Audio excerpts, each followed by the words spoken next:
Good morning. Welcome to the Point. On Friday, Governor Whitmer relaxed some of the restrictions for the stay-at-home order. It means that some businesses can now operate in a curbside fashion. You can golf, but you can't use a golf cart. Motorized boats are allowed. There are a number of different things that the governor changed, but what hasn't changed is the necessity to stay at home, she says. Here's part of that Friday announcement. The order I signed today requires that everyone wear a covering over their nose and mouth, like a homemade mask or scarf or bandana or handkerchief, when they are in an enclosed public space. To be clear, when you go to the grocery store or to the pharmacy or to any store that's open during this time, you need to wear a face mask. If you're in an outdoor area, this order doesn't require that you wear one, but you should consider it anyway. And regardless, you need to observe the 6 feet radius of safety so that you are protected from spread.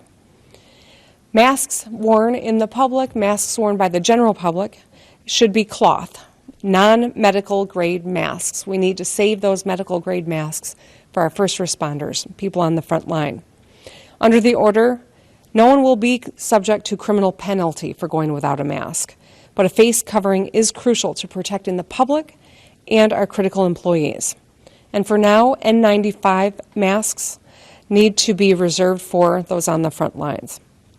In addition, all businesses must provide non-medical grade masks and face coverings to their employees who work outside the home.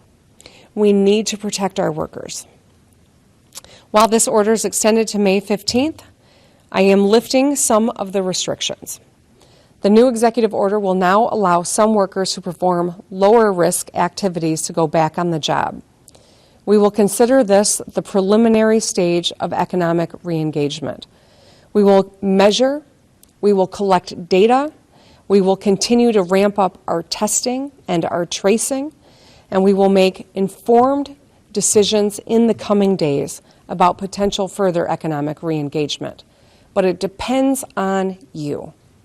If we continue to see our numbers decline, we can responsibly consider additional steps we can take. If we see an increase, we may have to be nimble enough to go backward on occasion. My hope, though, my fervent hope, is that people still take this incredibly seriously. This order allows landscapers and lawn service companies and nurseries to return to work, subject to strict social distancing. That means that they should have limited contact with clients. Workers should have the personal protection equipment that they need, like gloves, goggles, and masks as appropriate. Where they are using shared tools or machinery, extra sanitation efforts must be taken. Today's order permits retailers that do not sell necessary supplies to open for curbside pickup or for delivery. The order lifts the closed areas that have been that were ruled closed at big box stores. So we will allow garden supplies and centers to reopen. And we allow bike repair shops to open their doors as well. We are now prepared to ease up on some of the personal restrictions. These are changes that public health experts say are lower risk. So specifically, we are permitting motorized boating, also golf, consistent with strict social distancing. You may not, however, operate golf carts at this time. Michiganders may travel between their residences, but I still strongly discourage people from doing so. The governor's full executive order can be found at woodtv.com. Earlier in the week, I talked with Senator Jim Ananich. He's the leader of the Democrats in the upper chamber, and we talked about how the Senate is functioning and what will happen with the budget. Senator, as you and I speak right now, we don't know, or at least I don't know, exactly what the governor is going to do to extend both the emergency declaration and the stay-at-home order, but we know she's going to. And by the time this airs, we'll know what that looks like. Give me your sense of how long we're going to be under these kind of orders, because there have been some people who have talked about not reaching the peak here in West Michigan until the middle of May, and then worried about a second wave and even something this fall. So is this going to continue more like for months instead of weeks? Well, I think in some form it will, yes. I mean, I think we're seeing areas becoming hotspots, as you mentioned. And, unfortunately, because there's been such a lackluster and uncoordinated federal response, that when it comes to making sure that we have the testing materials and the PPE, all the things that the federal government has a responsibility to do, what governors across the country have had to figure out on their own. Now that we're testing at a higher ramping up the testing to a higher level, we're going to start seeing cases that were there, but we just didn't have the testing to be aware of them. So, I think there will be a stay-at-home order extended for sure. It won't be in the same form as it is now. I think there'll be some loosening, and there may be some new requirements when it comes to if you open up, you have to do these things. That's pretty well understood by everybody. Republicans and Democrats alike have talked about that quite extensively this entire time, that this would need to be extended, and the emergency will probably have to be extended at least. I mean, the longer the better, because then it allows us to have the full totality of the state government putting its efforts into it, not having to keep coming back and reestablishing it. In my tenure in the legislature, I can think of 2 times at least. We had a state of emergency for that sinkhole in Fraser. We had a state of emergency for the flood water crisis. So it just allows for the state government to fully use all its powers to address a big problem. And I can't think of anything bigger than this. We've never seen anything like this in my lifetime. Let's talk a little bit about some of the ramifications from this. And you, as the leader of the Democrats in the Senate, are going to have to deal with this with the governor, as will the Senate Majority Leader. I mean, this is going to be a big budget problem, not just for this fiscal year, but very likely for next fiscal year, maybe upwards of $3 billion. I mean, I think it's a guess by some people. How are you going to deal with that? It's going to be tough, right? And, the first federal stimulus act sent significant amounts of money to the states, but in the wording of which it passed, it said it could not be used for things budgeted before March 1st. So, and it had to be completely COVID related, which I think obviously the primary focus of it should be COVID related, but, that's a pretty, I think making sure that we give resources to businesses and employees, people that are unemployed, things of that nature, that's COVID related as well. So I'm hopeful that there's going to be some flexibility to allow us to make sure we can stabilize the state budget to provide the services that people expect from us, and at the same time really address all the healthcare needs, because I think that's really primary. That's principle number one, is making sure that people's public health is taken care of first. You can't really reopen an economy if people have no confidence that their public health is in danger. So we have to make sure we do all these things in phases. I think that's why the governor's taking such aggressive action to make sure she addresses this COVID-19 virus as quickly as she did. And I think that's why we're seeing the virus flattening out so fast, is because the actions have worked. And that now we'll be able to start to reopen the economy in phases and give people a chance to get their livelihoods back. So I think the actions were very reasonable, and they were very, looking back now, it's hard to argue that they weren't right. When you think about $3 billion, I'm not saying that's the number. That's just a number that has been estimated by some. Very potentially real. You have to put that in context, because that's going to be largely general fund, general purpose money, or K-12 money. It's not the larger federal pass-through. This is out of a $11 billion budget? Yeah, I mean, if it's upwards of 25 to 30% of its general fund. If it hits a portion of general fund, the school aid fund, I mean, the school aid budget, they're both around the same size. I mean, it's a lot of money to everyday folks, but when it comes to the programs and services that we provide to 10 million people, a 20 to 25, 30% cut to either school aid, general fund, or both. I mean, it's something we haven't seen in a long time, if ever.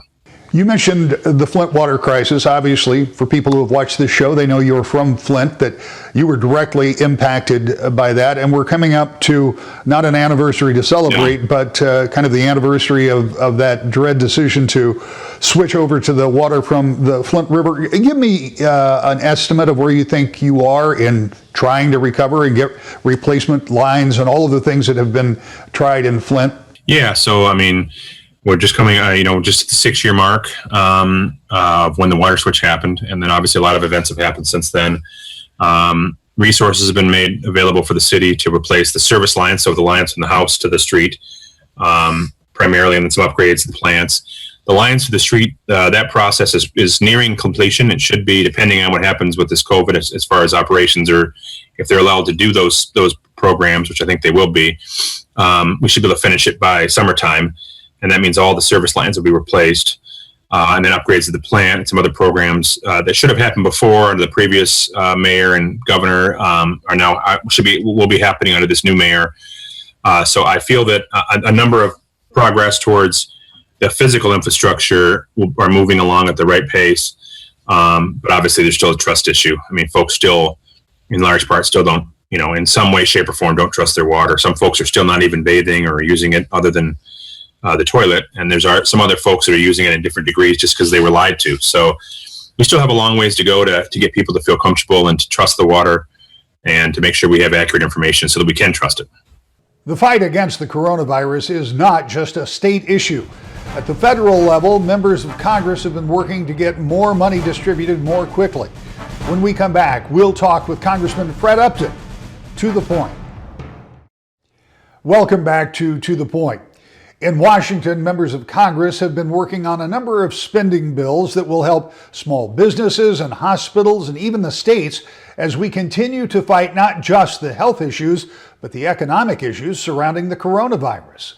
We talked with Congressman Fred Upton about that. Let's talk about the Paycheck Protection Program. It's something that you've been working on. It's become vitally important to millions of people who were unexpectedly and immediately put out of work.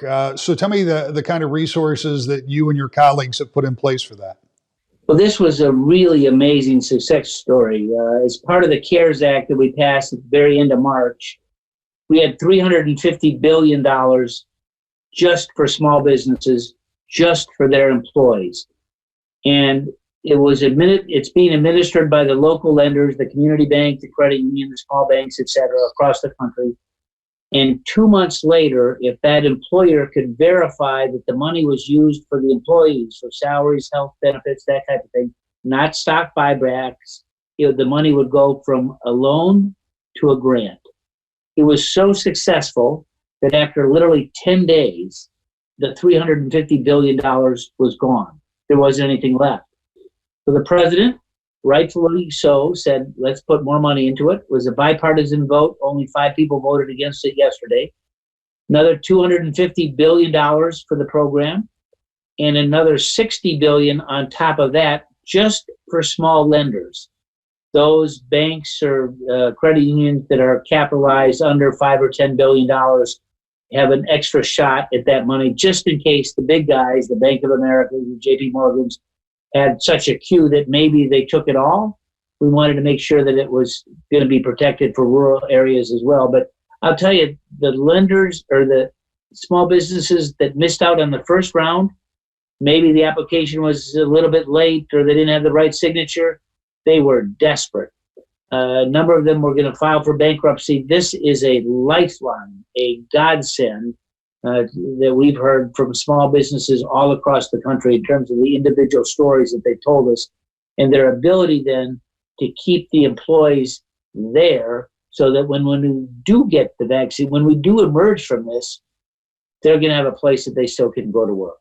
Well, this is an unusual circumstance for somebody who's been in Washington for a number of years. You've never really dealt with anything quite like this much unemployment so suddenly. How is that bipartisanship working? Because you and I talk about this quite often when we talk. Sometimes in Washington, it looks as though the two sides kind of get in each other's way. But all of these things have gone through, not without a few bumps, of course, but they've gone through pretty quickly. Well, they have. And, I got to say, even though we're all working from home, our kitchen tables, literally all of us, we all, we don't have our barber. We're here. We're doing stuff all day long, 7 days a week. There's a lot of Zoom calls like this, a lot of conference calls like this.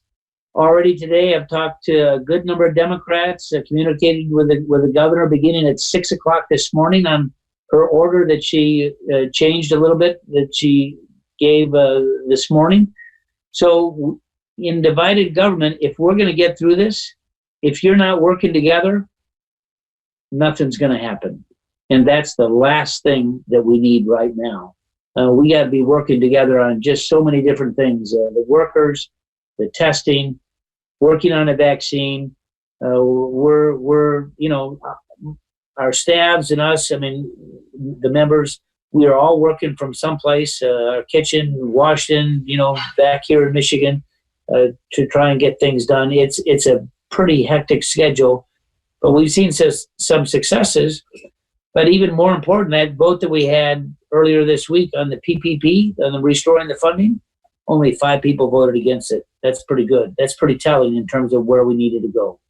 You did mention the governor's stay-at-home order, and you had asked earlier in the week that she consider doing away with the moratorium on boats with motors. She did that when she made the announcement on Friday. Obviously, something you were looking for. I assume you talked to her about that? I did. I sent her a letter earlier in the week, listened to a lot of people back here, and, the argument was, why can you be on a canoe or a kayak in a lake and not have an outboard motor? I think we're the only state in the union that was not allowing landscaping, someone to cut your grass and work in the yard in the country. If we're going to get out of this, we have begun to learn what distance separation is. We can do that now. Let's take advantage of that and begin to see parts of our normal life begin to open up. So I was very pleased that she took my comments to heart and lifted the outboard motor regulation in her announcement that she made Friday morning. You talked a minute ago about getting treatments and vaccines, and I have to think about something you and a Democratic colleague from Colorado put together about 4 years ago, which was the 21st Century Cures Act. Part of that provision in there would allow those type of treatments to get to the market more quickly. And I know that you're working on a second bite of the apple, if you would. Tell me about your progress on that. Well, we made a lot of progress. We actually started working on this last fall. Same players, Diana DeGette and Fred Upton, working in a bipartisan basis. And our goal is to really learn what we might have missed over the last 3 years. President Obama signed it into law. This, as you know, speeds up the approvals of drugs and devices. Enormous progress in why we are where we are now to try and find a vaccine and maybe on the market many months for COVID-19 faster than it otherwise would have, because we've done a lot of that prep work that was signed into law 3 years ago. But now what is it that we can use from telehealth, from some of the speedier trials, and be able to actually update 21st Century Cures? So we're having discussions in these days, this last week and beginning of next week as well. We're hoping to work with our leaderships, Republican and Democrat both, and be able to get some provisions to update what we did on cures in this next phase legislation as early as next month. So we'll see. We're just beginning to lay that framework out now. This is a moving target. We have really never experienced this in our lifetimes. We know that here in Michigan, things have been relaxed a little bit. We still need to stay at home and wear masks and do all of those kind of things. And that means that some people just aren't going back to work. I know we talked about an enormous sum of money that you have already pushed through Congress. There's money for businesses, there's the paycheck protection, there's extra unemployment, all of those things. But as this goes on, and you just mentioned the next phase, there is going to be more need. Do you think Washington is prepared for the long haul on this? Well, we're doing a lot of things. We're doing a lot of conference calls. We're doing a lot. One of the things that we miss is when we're in session, you have to vote in person. So there's a lot of communication. There's a lot of friendships. There's a lot of networking that you're doing, whether it be in committee or whether you're on the House floor. We miss that now because we're all doing this on Zoom, but we're still having a lot of communication.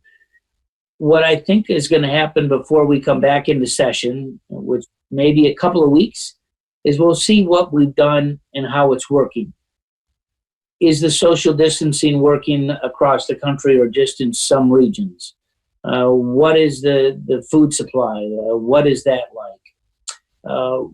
Where are we on developing a vaccine? And it seems like there's some new news, impressive news, almost every day from some company out there that thinks that they might have a breakthrough.